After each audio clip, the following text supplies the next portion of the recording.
What is up, everybody? New episode, Merry Chat. We got two topics to talk about today, but there is a lot going on in the gaming industry, as we like to call it.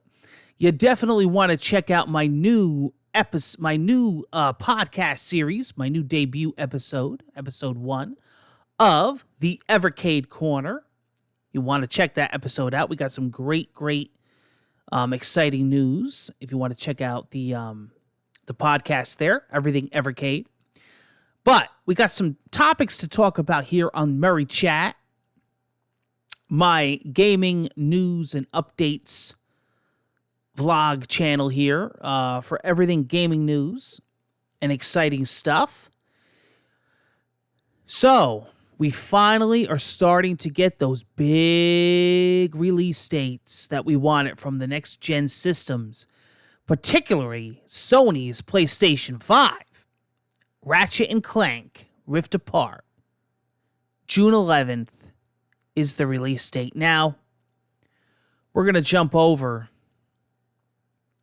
and check this out. Oh, look at that. $70. So we're going to be paying that Sony next gen first party, motherload there. Oh boy. Whew. Now there is going to be also a digital version and a physical version. And it will come with soundtracks and extra goodies. I honestly believe that this thing is going to be absolutely phenomenal. Now this is pretty interesting. Now this tells you everything about the game here. It's going to have stunning visuals, fast loading. Wow. Stunning visuals, travel in style.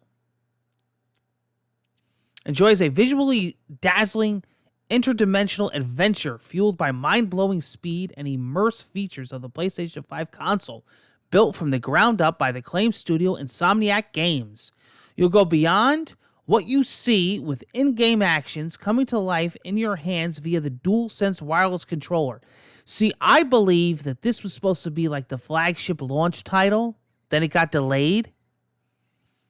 And I have a theory on that. I really do. But I believe that this was supposed to be the thing that really showcased the system.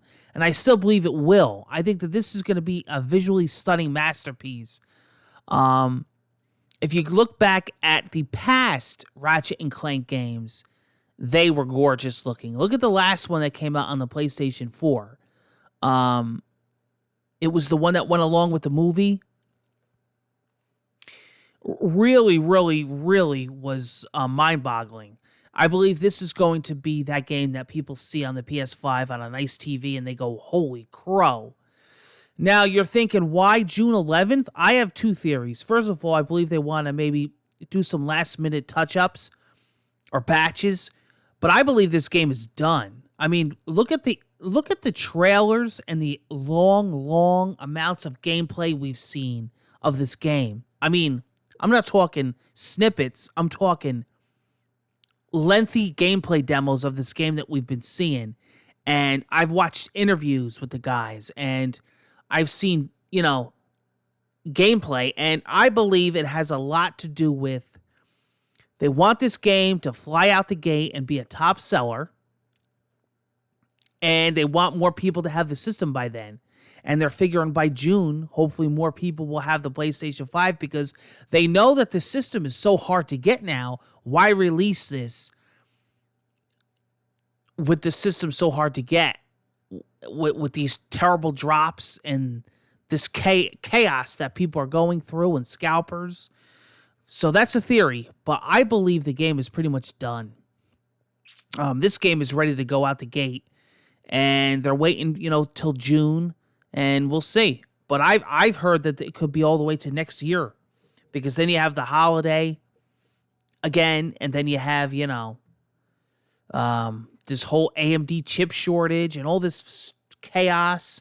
So we'll see. Hopefully June, it leads up. I mean, naturally, more people, of course, are going to have it by then. But it doesn't mean that it's going to be very easy to get by then either. We'll see. So hopefully this works out with them as far as the sales. It is a $70 game. So yeah, Ratchet and Clank, June 11th. Listen, I said this when it was first announced. I am looking forward to this game. And the second topic that I want to talk about, and everybody's been asking me, Sean, you got to just hit on it. You got to talk about it. We want to hear your thoughts because you predicted this and you actually hit on this way before anybody. Is Google Stadia dead? The masterminds, Google? I mean, these guys are masterminds, right? They invented Google, YouTube. These guys are masterminds. Google. They only have the greatest ideas. You know. I mean, then we have guys like Microsoft, like xCloud, that are already blowing them out of the water with their own idea, right? Is Google Stadia... I love saying that name. Is Google Stadia dead? And this article here by 9 to 5 Google says not quite. And I read the article. And as you know, or if you don't know, Google Stadia is got hit with some bad news. It's bad, you know.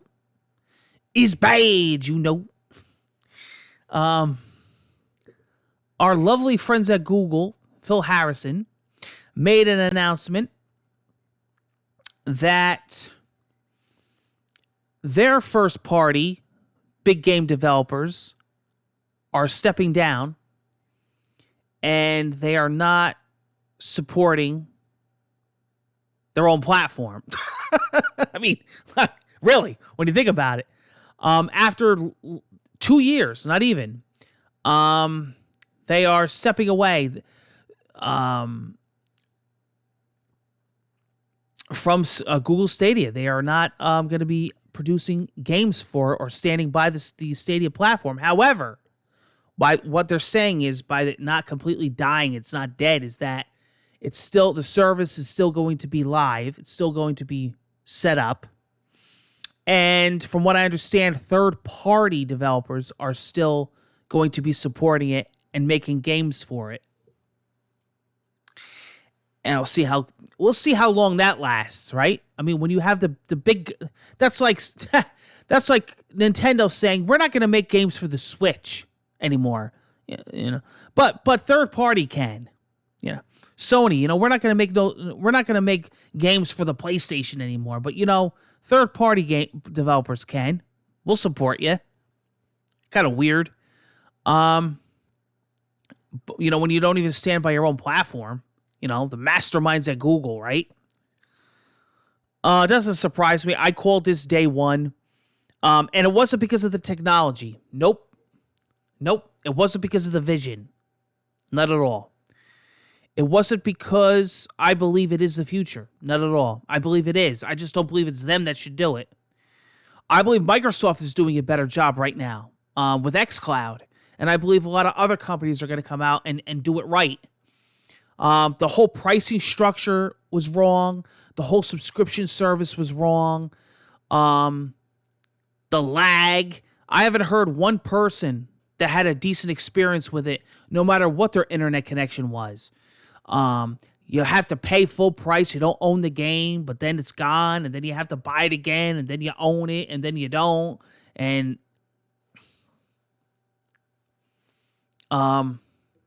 there's ways to do it, and there's ways not. And Google was just doing everything the not way to do it, as they usually do. So we'll see what happens in the future. We'll see what these third-party guys do. I know that they're pre-installing Stadia on Chromebooks, I was reading. So there's the controller. I mean, there was nothing wrong with any of that. It was just, I guess, just the way that it was implemented. This week, Stadia became the center of attention in the worst possible way, with Google shutting down first-party game development after less than 2 years. This has led many to wonder whether or not Google Stadia is dead. The short answer is no, Stadia isn't dead, at least not yet. Well, see, that's the big thing, at least not yet, right? We have to see what happens. I would be in awe to see what happens here going forward with this blow. Phil Harrison shared that Google was winding down their Stadia games and entertainment division and discontinuing their development of first-party Google-made video games. Some see Google stepping away from making their own games for Stadia as a sign that the gaming service doesn't have much longer to live. If Google isn't going to make games for their platform, why should anyone else? And this is exactly what I said.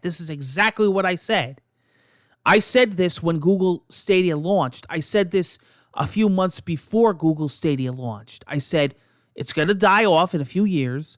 I said, probably Google will stop making stuff for their own system first and leave it to third party. I said this. And people argued and yelled at me, oh no, it's the future. I said, yes, it is. I am fully for the technology. It's just not them that's going to run it.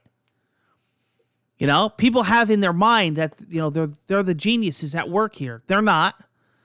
When you work for YouTube and you use YouTube since the beginning, and you find and you see the way they run it and the changes that they make and the shit that we have to go through as content creators, you'll realize they're not the geniuses. It's a shame. It's a shame what they've become. It's a shame how they run things, and they ran this in the ground. Hopefully, maybe these third-party guys can keep it afloat. I feel sorry for customers that kept it afloat, that spent money and purchased all these games and controllers and put money into it, and that's they don't own expensive hardware or computers, and they're running this off of Stadia. I feel sorry for them, because this could have been implemented better and it could have worked for the vision. Take care, guys. Hope to see you on the next episode of Merry Chat. Merry out.